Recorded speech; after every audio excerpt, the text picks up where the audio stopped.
आज हम सीखेंगे एनसीईआरटी 6.5। तो एनसीईआरटी 6.5 क्या कहता है, आइए उसको देखते हैं।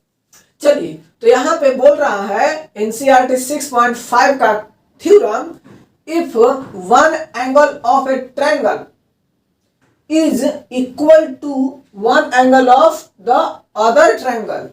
मतलब ध्यान दीजिए, यहाँ पे सीधा सीधा बात कर रहा है दो ट्रायंगल का। तो चलिए, एक ट्रायंगल हम यहाँ पे ये ड्रॉ कर लेते हैं और ये ट्रायंगल हम यहाँ पे ये ड्रॉ कर लेते हैं। चलिए, इसको मान लेते हैं डी, इसको मान लेते हैं ई और इसको मान लेते हैं एफ, इसको मान लेते हैं ए, इसको मान लेते हैं बी और इसको मान लेते हैं सी। सॉरी, चलिए, if one angle of a triangle is equal to one angle of the other triangle, तो मान लेते हैं कि ये एक ट्रायंगल जो है अदर ट्रायंगल के एंगल के बराबर है। यहां तक यही बोल रहा है, if one angle of a triangle, one angle of a triangle is equal to the one angle of the other triangle. One angle ये, तो वन एंगल का एंगल ये बराबर अदर ट्रायंगल का एंगल ये, दोनों क्या है आपस में बराबर। And the sides including these angle, मतलब ये जो एंगल है इसका इंक्लूडिंग साइड कौन है, इसका इंक्लूडिंग साइड डीई और डीएफ है, और एंगल ए का इंक्लूडिंग साइड ए बी और ए सी है। क्या बोल रहा है, जो इसका एंगल डी का इंक्लूडिंग साइड्स का प्रोपोर्शनल क्या होगा, इसका इंक्लूडिंग साइड और इसका इंक्लूडिंग साइड, दोनों का इंक्लूडिंग साइड्स जो होगा वो आपस में प्रोपोर्शनल होगा। मतलब ये देखिए, यहां पे एंगल डी बराबर एंगल ए और इसका इंक्लूडिंग साइड क्या है डी और डीएफ, और इसका इंक्लूडिंग साइड क्या है ए बी और ए सी। तो इसका इंक्लूडिंग साइड जो होगा आपस में क्या है, प्रोपोर्शनल है। मतलब डी बटा ए बी बराबर डीएफ बटा ए से। इसको हम उलट के भी लिख सकते हैं, तो इसको ऊपर और इसको नीचे, तो इसको ऐसे लिख दीजिए, ए बी बटा डी बराबर ए सी बटा डी एफ। क्लियर है। चलिए, तो यही बोल रहा है कि एंगल ए जो एंगल डी जो है एंगल ए के बराबर है, और इसका इंक्लूडिंग साइड का प्रोपोर्शनल जो है वो इक्वल है। और जैसे ही इक्वल होगा तो ये दोनों ट्रायंगल क्या हो जाएगा, सिमिलर। यही तो हमको प्रूफ करना है। ध्यान से देखिए, other triangle the sides including these angles are proportional, then the two triangles are similar. मतलब एंगल डी बराबर एंगल ए और एंगल डी का proportional side, sorry including side, और एंगल ए का इंक्लूडिंग साइड, दोनों का इंक्लूडिंग साइड का ratio क्या होगा, इक्वल होगा। तो ये ट्रायंगल हो जाएगा सिमिलर। यही हमको प्रूफ करना है। चलिए, अब हम इसको करते हैं प्रूफ। तो करेंगे क्या, एक जादू करेंगे और इसको तुरंत कर देंगे। ठीक है, चलिए, तो इसको हम प्रूफ करेंगे। यहाँ पे देखिए, यहाँ पे प्रूफ क्या करेंगे कि यहाँ पे हम क्या करेंगे, एक P पॉइंट ले लेते हैं और यहाँ पे Q पॉइंट ले लेते हैं और इस दोनों को देते हैं मिला दिए। और इस तरह से हम यहाँ पे P और Q लेंगे, जो कि यहाँ पे AB बराबर DP और AC बराबर DQ, AC बराबर DQ। किससे, बाय कंस्ट्रक्शन। ठीक है, कंस्ट्रक्शन से। चलिए, तो AB बराबर DP और AC बराबर DQ। और यहां पे ध्यान दीजिए, क्या ध्यान दीजिए कि यहां एंगल D जो है एंगल A के बराबर है। देखिए, कंस्ट्रक्शन से हमने तो ये लिया, AB जो है वो DP के इक्वल है और AC जो है वो DQ के इक्वल है, और एंगल A जो है एंगल D के बराबर है। तो यहाँ पे एंगल A बराबर एंगल D। तो जब ऐसा होता है तो आप लोगों ने 9th क्लास में पढ़ा होगा कि SAS, जब ऐसा होता है तो दोनों ट्रायंगल हो जाता है congruent.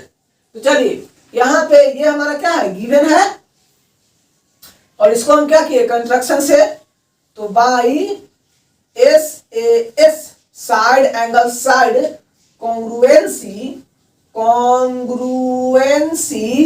Triangle DPQ congruent to triangle ABC। तो जैसे ही ये दोनों ट्रायंगल आपस में होगा कॉन्ग्रुएंट, तो इसका करस्पॉन्डिंग साइड्स और करस्पॉन्डिंग एंगल सब क्या हो जाएगा, इक्वल। तो इसका करस्पॉन्डिंग एंगल यानी कि एंगल D तो एंगल A के बराबर है ही, ये पहले से ही गिवन है। और एंगल P जो है एंगल B के इक्वल हो जाएगा। उसी तरह से एंगल Q जो है एंगल C के बराबर हो जाएगा। होगा कि नहीं होगा? तो ये दोनों ट्रायंगल क्या हो गया, कॉन्ग्रुएंट। क्या हो गया, कॉन्ग्रुएंट। अब यहाँ पे ध्यान दीजिए, एक बात ध्यान दीजिए, और यहाँ पे क्या है, AB बराबर DP, AC बराबर DQ। तो यहाँ पे देखिए, यहाँ पे क्या दिया हुआ है, DE बटा AB बराबर DF बटा AC। ये गिवन है, क्या है, ये गिवन है। और यहाँ पे देखिए DP बराबर क्या है, AB, तो AB की जगह हम DP लिख दे, चलिए लिख देते हैं। तो यहाँ पे हो जाएगा DE बराबर DP बटा, और DF और AC की जगह क्या लिखेंगे हम, DQ, तो यहाँ पे लिख देते हैं DQ। चलिए DE बटा DP और DF बटा DQ। और bye the converse Thales theorem, bye the converse of